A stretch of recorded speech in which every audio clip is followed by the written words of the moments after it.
बात है। इस बार संघर्ष करना है जोरदार, ठीक है कि आप सबको जय जोहार। आज सलूम्बर विधानसभा उपचुनाव को लेके इस पांडाल में विराजमान हमारे बीच में बागीदोरा विधायक भाई जय कृष्ण जी पटेल, साथ ही आप सबके लाडले और आप सबकी आवाज बनकर जाने वाले जुझारू चंचल भाई जितेंद्र जी कटारा, जितेश कटारा, और साथ ही हमारे भीम आर्मी के जिला अध्यक्ष एससी समुदाय से आए हुए पदाधिकारी सालवी जी, और साथ ही ओबीसी समुदाय से आए हुए पदाधिकारी भाई दिग्विजय सिंह जी, हमारी पांडाल में बैठे हुए माताएं बहनें, बड़े बुजुर्ग, मेट कोटवाल। आज ये जो कार्यक्रम है, ये कार्यक्रम और 23 तारीख का आपका फैसला, ये जो एक वोट है वो अमूल्य है, वो आपके आने वाली पीढ़ी का भविष्य तय करेगा। ये चुनाव कोई छोटा मोटा चुनाव नहीं है, ये चुनाव सच्चाई और झूठ का फैसला करने वाला चुनाव है। हमारे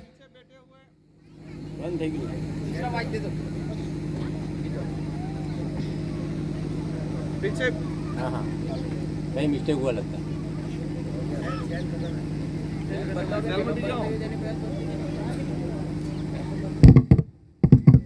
आपके वाला बज रहा है, मेरे हाँ ये बज रहा है। पीछे बैठे हुए काका बड़े बुजुर्ग विचार कर रहे होंगे, हर फरे आवे ही वोट आली आली थाकी जो उन्हें विचार करता है।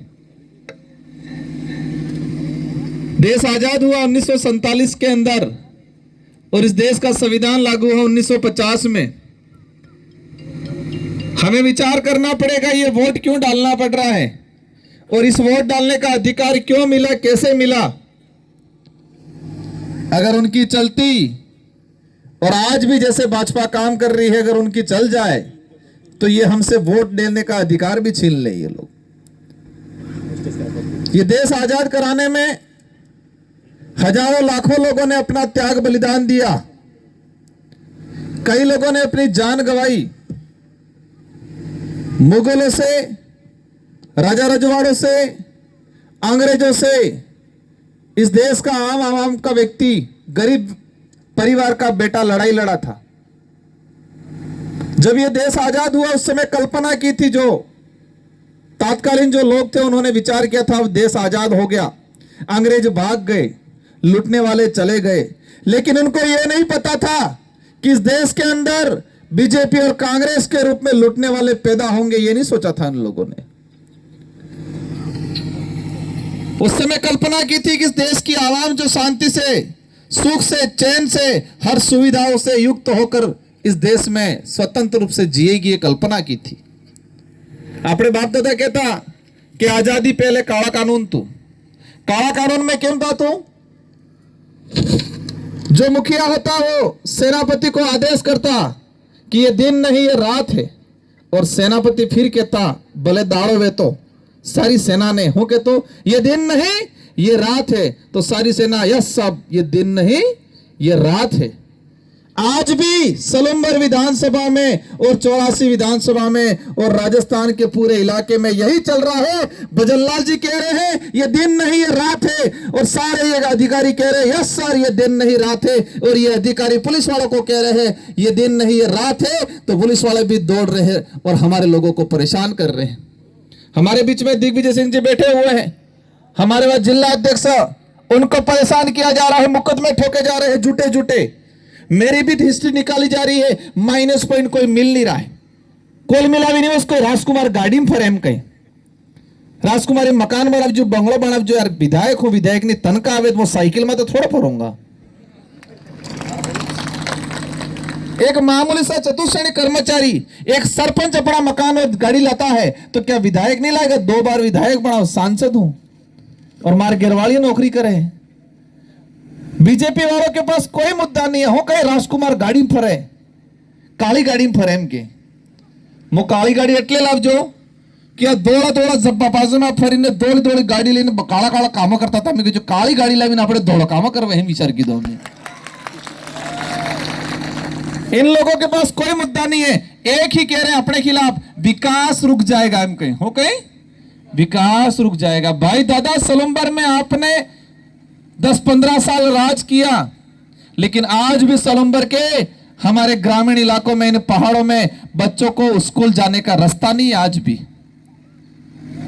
स्कूल है तो स्कूल का कमरा नहीं है, और कमरा है तो स्कूल में पढ़ाने वाला टीचर नहीं है. आज कहते देश आजाद हो गया, देश ये कर दिया, देश विश्व गुरु बन रहा है, लेकिन हमारा गरीब आदमी जब हॉस्पिटल में जा रहा है उसको लाइन में खड़ा रहना पड़ रहा है 2-2 घंटे तक. हॉस्पिटल में इलाज नहीं मिल रहा है. ये कंडीशन बना रखी है, कह रहे देश विश्व गुरु बन रहा है. अंग्रेजों ने कम लूटा था, अंग्रेजों से ज्यादा ये लोग लूट रहे आज देश के अंदर. आज कह रहे हैं माहौल बढ़ा रहे, बीएपी वाले आएंगे, गेहूं बंद हो जाएगा, पेंशन बंद हो जाएगा, छात्रवृत्ति ये हो जाएगा. आज ये पीछे बैठे पढ़ने लिखने वाले कई बच्चे होंगे, 3 साल हो गए छात्रवृत्ति नहीं आई है. और एक बार बीजेपी वाला अहमदाबाद अपने बाहरे आनंद गाड़जी मोकले हम कहीं. हमारे पढ़ने वाले बच्चों की छात्रवृत्ति नहीं आ रही है, बड़े बुजुर्गों की पेंशन नहीं आई थी, 3 महीने हो गए थे, हमने लड़ाई लड़ी, हमारे विधायक ने लड़ाई लड़ी, अभी 2 महीनों की आई है, 1 महीने की अभी भी बाकी है. मैंने गेहूं के लिए बोला था, मैंने ये कहा था कि आप 12,000 का बाथरूम नहीं दोगे चल जाएगा, लेकिन आप हमें अच्छी शिक्षा दे दो, आरक्षण का अधिकार दे दो, जल जंगल जमीन का मालिकाना हक दे दो, हम अपने आप कर लेंगे, 1.5 लाख का बाथरूम बना देंगे. 12,000 में बाथरूम बने, 2 ट्रैक्टर बाटालावा कटला पड़ी 100,000, एक दरवाजा कटलम था 100,000 पूरा था ही गया. हमें छोटी मोटी योजना अच्छी बातें मिलना चाहिए. आज 2 रुपए किलो गेहूं मिल रहा है, ये किसकी देन है? छोटी पार्टियों की देन है. कांग्रेस के लोग कहते हैं, रोटियां सेकते हैं कि हमने 2 रुपए किलो गेहूं शुरू किया, कहते हैं रोजगार गारंटी लागू की, लेकिन ये किसकी वजह से आया? देश के अंदर पहली यूपीए सरकार बनी, मनमोहन जी प्रधानमंत्री बने, और प्रधानमंत्री बनने से पहले कांग्रेस के पास पूर्ण बहुमत नहीं था, और उस समय कहा छोटी पार्टियों को 17 पार्टियों वालों ने समर्थन दिया, और समर्थन देते वक्त शर्त रखी कि आप देश के अंदर रोजगार गारंटी नो कानून लाओगा ते में समर्थन करा. मनमोहन जी और सोनिया जी को, कांग्रेस के नेताओं को कहना पड़ा मजबूर में हाँ. छोटी पार्टी और सामाजिक मूवमेंट के लोगों ने कहा कि देश में खाद्य सुरक्षा कानून आना चाहिए, और उन्हीं की बदौलत आज जो गेहूं आ रहा है वो आ रहा है. अब उन्होंने इसमें क्या कर दिया, इस योजनाओं में भी करोड़ों का भ्रष्टाचार करने की चाल चली. ये यूपी बिहार हरियाणा से गेहूं खरीदते हैं 25 से 26 रुपयों के अंदर, और हमें यहां घटिया गेहूं देते. ये गेहूं वाला जो मामला है, इसमें लाखों करोड़ों का घोटाला करते हैं. बेथे की खरीदी 5-6 रुपयों में, और यहाँ आली 26 रुपयों में. आपण ते हालांकि 2 रुपये में મળે, लेकिन सरकार से, सरकार के राजकोष से सरकार ने कोटा थे कि कटलो जाए 26 रुपया. और नहीं ध्यान वे पूछ लीजो आसपास कोने कर्मचारी था, राशन कार्ड में नाम रही गई तो पेला थोड़ा थोड़ा मળી के 27 रुपया भरा पड़ जाए 1 किलो ना. 38,000 28 रुपया. हाँ, यह बे कहीं आनंद परिवार थे कि 38,000 रुपया भर जा पासा. 1 किलो गेहूं कटलम आवे है 25 से 26 रुपए में. भले हमको 2 रुपये मिल रहा है, लेकिन वो गेहूं बीच में खराब आया था. हमने आवाज उठाई कि डूंगरपुर, बांसवाड़ा, उदयपुर के अंदर जनता रहती है, जानवर नहीं है, तुम जो खराब गेहूं दोगे. मैंने लड़ाई लड़ी, मैंने वो गेहूं बदलवाया. तेबारू के राजकुमार गौ बनकर आड़े हमके. ये लड़ाई अस्तित्व की लड़ाई है, इस देश को बचाने की लड़ाई है. ये लड़ाई किसी सलम्बर वाले, किसी जाति विशेष या हमारी अकेले की लड़ाई नहीं है. ये राजकुमार रोत या जितेश भाई अकेले की लड़ाई नहीं. आज देश के जो हालात हो रहे हैं, कह रहे हम नौकरियां दे रहे हैं, कहां नौकरियां दे रहे? सारे प्राइवेटीकरण करें.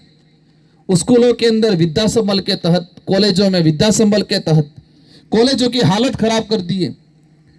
आज जो स्वास्थ्य सुविधाओं की हालत खराब कर दी है. रोडवेज पहले चलती थी 20, आज हो गई 10.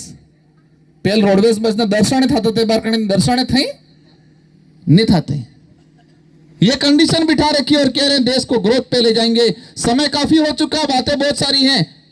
कम समय में हम एक ही बात आपसे जानना चाहेंगे कि आपकी जिम्मेदारी है, ये अमूल्य वोट है, और इस अमूल्य वोट के साथ अपने पूरे परिवार का और अपने रिश्तेदार का सारा वोट जितेश भाई के नाम नहीं, जितेश भाई के साथ साथ आने वाली पीढ़ी के भविष्य के नाम आपको वोट करना है इस बार।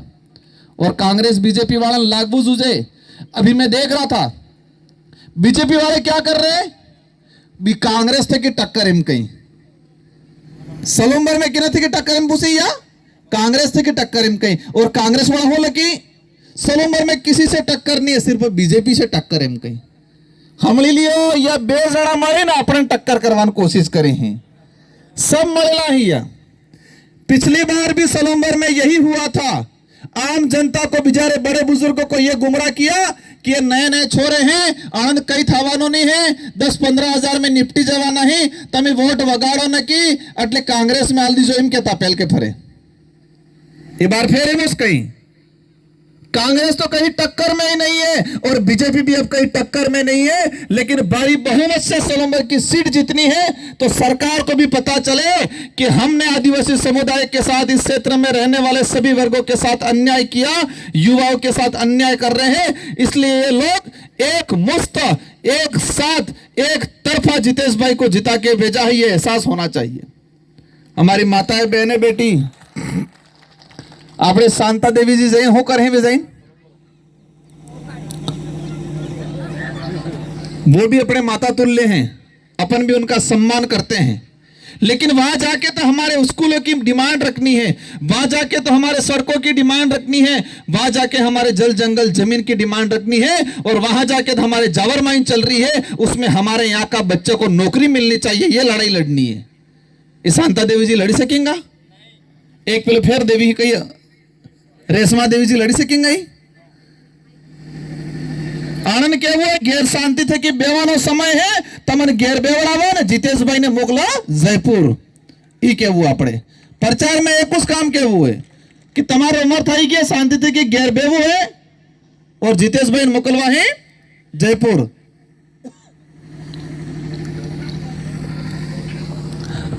आज जिस तरीके से देश के अंदर, और हम देश की ही नहीं बात करें, हमारे उदयपुर संभाग की ही बात कर लें, टीएडी मंत्री बाबूलाल जी कह रहे हैं विकास करेंगे, विकास करेंगे।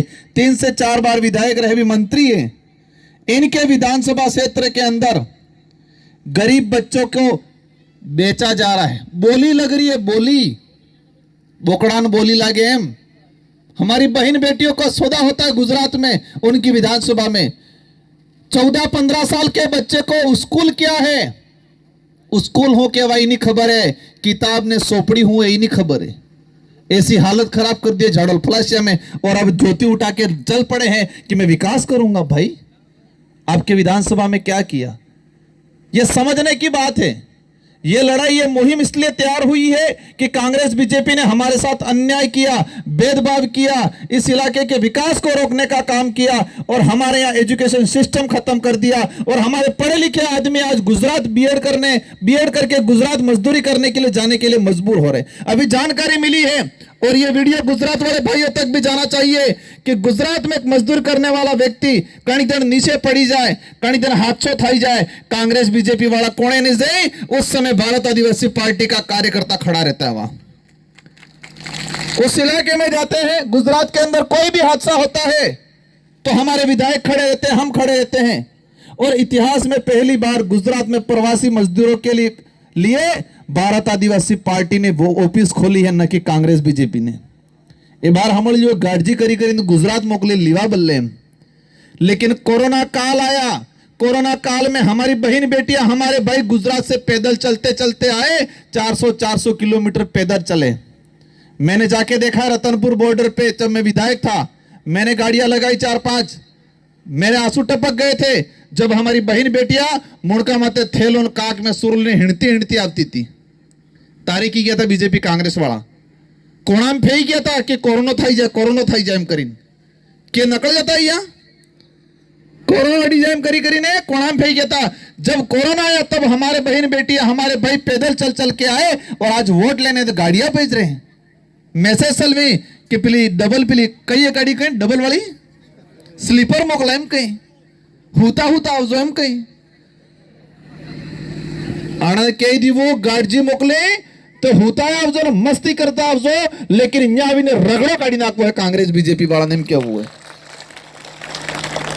વાટે ખવડાવી પીવડાવી એક કઈ કાલી તો લઈ લીજો કહી દીજો એ વ્યાજ है मूलधन ते बाकी है मूलधन तो जीतूभाई जिताड़ी मोकलंगा ते आवेगा एम केवू है इसलिए आज ये पंडाल में जितने भी साथी हैं आज से आपको लग जाना है मेरी बात सुनी पूर्व वक्ताओं की बात सुनी इसका मतलब ये नहीं आपने सुन लिया हंस लिया तालियां बजारी नहीं ठान लेना है आज आपको एक एक साथी घर पे जाके फोन करेगा मामा को बुआ को अपनी बेटी को अपने जो भी रिश्तेदार है सबको फोन करेगा और कहेगा एक कुछ कर वो इन बार तो सलूंबर में रगड़ो काटवो है मुझके वो है सभी ठान के जाना है एक एक व्यक्ति 500 वोट अलाड़वा है और मतदार ने दाड़े बीजे दाड़े तो अपने देव दिवाली है सौदे आपने कहता नहीं कहता बाबा डोकरे होता हो के जागो हो जागी जाजो एम तो बाबा डोकरे 14 तारीख की जगाड़वा है लेकिन 13 तारीख की तमे जागी जाजो हो तमे 13 तारीख की हुई जोगा